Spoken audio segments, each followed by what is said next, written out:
আলাইকুম প্রিয় শিক্ষার্থীরা, এখন আমি তৃতীয় পর্ব আলোচনা করব ঘনক নিয়ে সৃজনশীলের।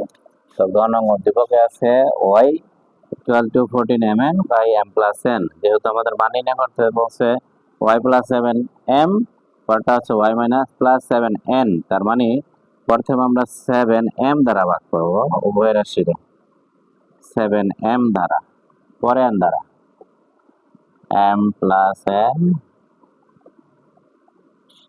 m দ্বারা, যেহেতু m দ্বারা ভাগ করব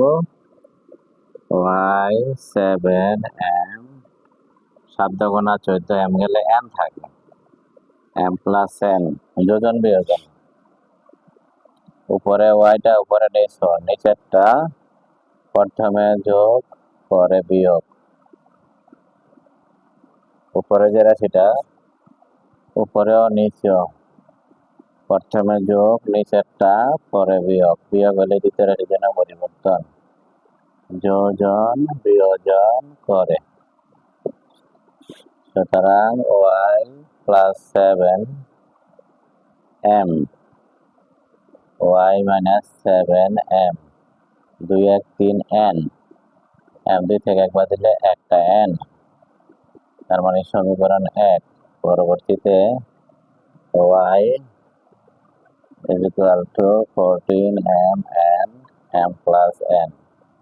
পরবর্তীতে এখন আমরা m দ্বারা ভাগ করব 2n, 14 m plus n গুণন 7n, y 2m, 7 গুণা 14, n দিয়ে ভাগ করলে শুধু থাকে m, m প্লাস n, যোজন বিয়োজন, উপরেরটা উপরেও নিচেরটা প্রথমে যোগ পরে হচ্ছে বিয়োগ, উপরেরটা উপরেও নিচেও প্রথমে যোগ পরে বিয়োগ, যোজন বিয়োজন করে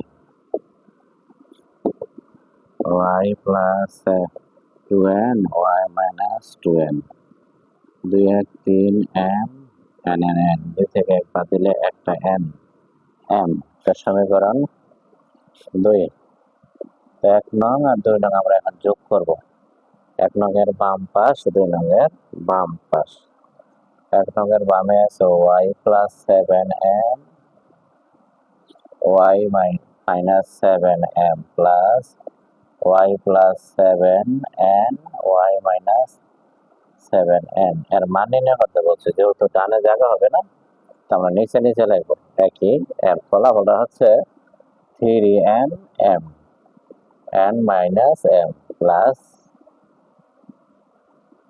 3m n, m minus m। এখন লসাগু করবো n মাইনাস m, লসাগুর আগে একটু সাজায় নিতে হবে, 3n plus m, n minus m, যেহেতু প্রথমে n পরে m, এটা হচ্ছে প্রথমে m, বামেরটার মতো সাজাতে গেলে প্লাসটা মাইনাস হয়ে যাবে, অর্থাৎ এই যে n এর n আগে m পরে, এখন n মাইনাস m এর লসাগু n মাইনাস m হবে, এটা দ্বারা ভাগ করলে উপরে যা আছে তাই, এই রাশি দ্বারা ভাগ করলে উপরে যা আছে তাই, মাইনাসের সময় দ্বিতীয় রাশির চিহ্ন পরিবর্তন, আছে প্লাস হবে মাইনাস, 3m থেকে একটা বাদ দিলে 2টা m, 3m থেকে একটা বাদ দেওয়ার পর 2টা m, n মাইনাস m। এখন আমরা 2 কমন নিতে পারি, n থাকে আর m থাকে, এটার ফলাফল এই টাইপের অঙ্ক সবসময় অ্যান্সার 2 আসবে। তো আশা করি বুঝতে পারছো। এই ছিল আমাদের তৃতীয় পর্ব। আল্লাহ হাফেজ।